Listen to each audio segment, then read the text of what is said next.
ये इस धरती पर इकट्ठे हुए हैं। ये मात्र 3 मांगे हम लोग यहाँ लेकर आए हैं।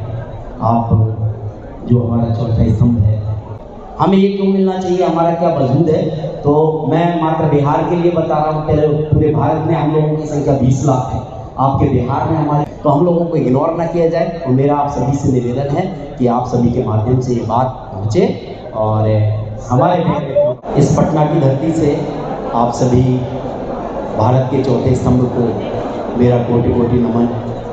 और यहाँ पर जो आज संख्या आई है वो कुछ ना कुछ अपने मन में, अपने घर परिवार को छोड़कर यहाँ इकट्ठे जो लोग हुए हैं, कहीं ना कहीं वह निराश है, कहीं ना कहीं वो हताश है। और हम लगभग 15 सालों से, चाहे वो केंद्र सरकार की योजनाएं हों, चाहे राज्य सरकार की योजनाएं हों, उन सभी सरकारी योजनाओं को धरातल पर हम ही लोग ला रहे हैं। लेकिन ये जो कंपनियां हमारे बीच में आ गई हैं, उन सभी के कारण हम लोग असहाय और अपने आप को गुलाम महसूस कर रहे हैं। आज 15 साल के काम करने के बाद आज हम देखते हैं कि कोई भी यदि हमारे घर में काम करता है या कहीं भी काम करता है, किसी भी नौकरी में, तो 2-3 महीने भी काम करता है तो उसका एक वजूद खड़ा हो जाता है। लेकिन यहाँ पर हम देख रहे हैं कि 15 साल काम करने के बाद में हम लोगों को विश्वास नहीं रहता है कि रात में हमारी आईडी है तो सुबह रहेगी कि नहीं रहेगी। ये एक इतना बड़ा शोषण हो रहा है। हम भारत में स्वतंत्रता का एक वजूद रखते हैं। 1947 से हमारा देश जो आज़ाद हुआ है, इसके बाद भी हम लोग अपने आप को परतंत्र महसूस कर रहे हैं। मैं भारत सरकार और पटना की सरकार से निवेदन करना चाहता हूँ कि हमें भी स्वतंत्र किया जाए। हम लोग भी स्वतंत्रता पाने के लिए ये इस धरती पर इकट्ठे हुए हैं। ये मात्र 3 मांगे हम लोग यहाँ लेकर आए हैं। आप जो हमारा चौथा स्तंभ है, मुझे लगता है कि आप ये भारत सरकार तक और पटना की सरकार तक या हमारे बिहार की सरकार तक पहुँचाएंगे। जो आगे आने वाली जो भी नवनिर्मित सरकार हो, इसमें सबसे पहले अहम मुद्दा है हम लोगों का, वो है सुरक्षा। आप देख रहे हैं कि आप लोग देख रहे हैं कि यहाँ बिहार में सबसे ज़्यादा सुरक्षित है। हर सप्ताह में हमारा एक बैंक मित्र साथी लूटा जाता है, कोई 2 लाख कोई 5 लाख की लूट होती है और अंततः लूट में उसको कोई भी पैसा वापस नहीं होता, ना कंपनी देती है, ना बैंक देती है, ना सरकार के द्वारा। कभी कभी तो ये पुलिस के माध्यम से कह दिया जाता है कि वो पैसा आपने स्वयं लुटवा दिया। कोई भी अपना पैसा नहीं लुटाता, क्योंकि जो पैसा हम लगा के बैठे हैं वो हमारा खुद का पैसा है। हम लोग जो काम कर रहे हैं हमारा खुद का पैसा है, खुद सभी कुछ है, हमारा खुद का इंस्ट्रूमेंट्स है, सारा कुछ हमारा ही इन्वेस्टमेंट है। इसके बाद में दूसरी जो डिमांड है, हमारे कम से कम इन 15 सालों में 150 से 200 बैंक मित्र साथी शहीद हुए हैं, गोलीबारी के शिकार हुए हैं। हम चाहते हैं इस राज्य सरकार से, क्योंकि सुरक्षा मुहैया कराना राज्य सरकार के अनुच्छेद में आता है संविधान के अनुसार, तो राज्य सरकारें इसमें हमें सुरक्षा मुहैया कराएं। जो भी लूटपाट हो उसे राज्य कोष से दिलाएं या पुलिस के माध्यम से उसकी वसूली करें, जैसे भी हो। दूसरा, अगर इसके बाद में हमारा आज के बाद में कोई भी हमारा बैंक मित्र साथी शहीद होता है तो कम से कम उसके घर परिवार के लिए 50 लाख का बीमा दें। और आज हम जो काम कर रहे हैं वो प्रोत्साहन राशि हम लोगों को भी मिलना चाहिए। आज केंद्र सरकार हो चाहे राज्य सरकार हो, सभी लोगों को प्रोत्साहित कर रही है, तो हम लोगों को भी ये प्रोत्साहन राशि 5 से 10 हज़ार रुपये के रूप में हर माह मिलना चाहिए। और हम सभी ने, हमें ये क्यों मिलना चाहिए, हमें ये क्यों मिलना चाहिए, हमारा क्या वजूद है, तो मैं मात्र बिहार के लिए बता रहा हूँ। पहले पूरे भारत में हम लोगों की संख्या 20 लाख है, आपके बिहार में हमारी संख्या 40 से 50 हज़ार है। मतलब हम लोगों को इग्नोर ना किया जाए, क्योंकि हम लोग 4 से 5 लाख वोटर स्वयं हैं। और इसके बाद में हमने भारत में दूसरे नंबर पर बिहार में खाते खोले, जनधन खाते, जिनको आप लोग सभी जानते हैं। इसकी संख्या 6 करोड़ 51 लाख है।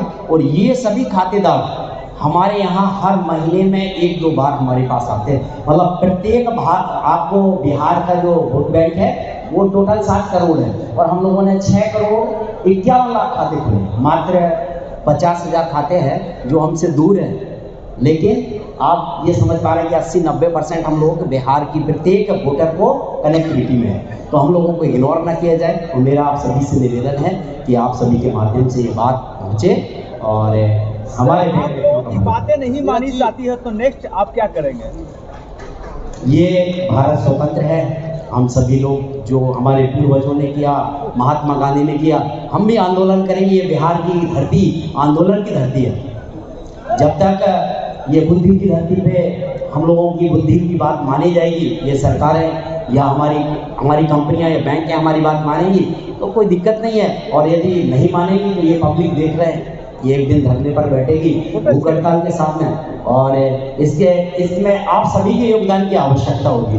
धीरज जी, क्वेश्चन है एक जी, जिस तरीके से आप कह रहे हैं कि कोरोना काल से ही लगभग 720 कंपनियां जो है यानी कि शोषण का शिकार हुई है, तो क्या कुछ शोषण है और अभी मांगे क्या है? आप चुनाव से पहले ये कार्यक्रम कर रहे हैं।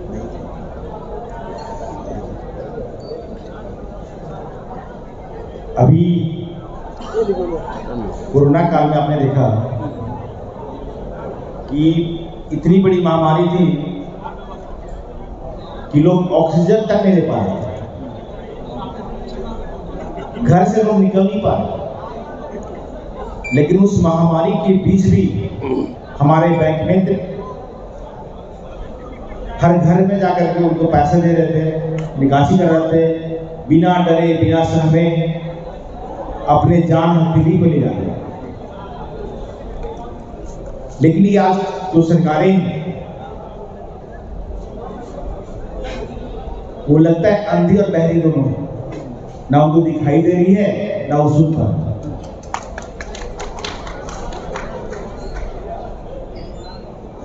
सरकार ही कहती है, हमारे माननीय प्रधानमंत्री कहते हैं कि हम बिचौलिया को भगा रहे हैं, हमने बिचौलियावाद समाप्त कर दिया।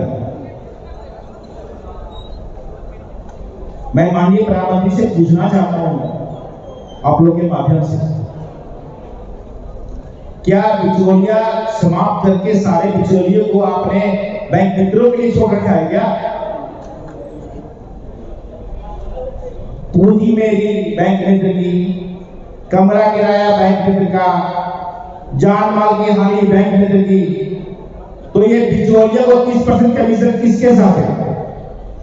तो क्या सरकार के पूंजीपति लोग इसमें शामिल हैं? हमको तो लगता है कि कहीं ना कहीं सारे बिचौलियों को एकत्रित करके एक कंपनियां खुला के बैंक मित्रों के लिए इन्होंने छोड़ रखा है। तो हम बैंक मित्र बर्दाश्त नहीं करेंगे। हम बुद्ध की धरती से आते जरूर हैं, लेकिन हम युद्ध करना नहीं जानते हैं, ऐसी बात नहीं। हम क्रांतिकारी हैं। इसी बिहार की धरती से मंगल पांडे ऐसे क्रांतिकारी पैदा हुए, इसी धरती से चंद्रशेखर और राम ऐसे अवतार अवतरित हुए, जो कि अपने अधिकार के लिए, अपने सम्मान के लिए कभी पीछे मुड़ के नहीं रहे। तो अगर सरकार, चाहे वो राज्य सरकार है जो उनके दायरे में आती है कानून व्यवस्था हो, या तो केंद्र सरकार, अगर वो हमारी मांगे को नहीं मानती है तो हम सड़क से सदन तक उनकी ईंट से ईंट बचा रहे हैं।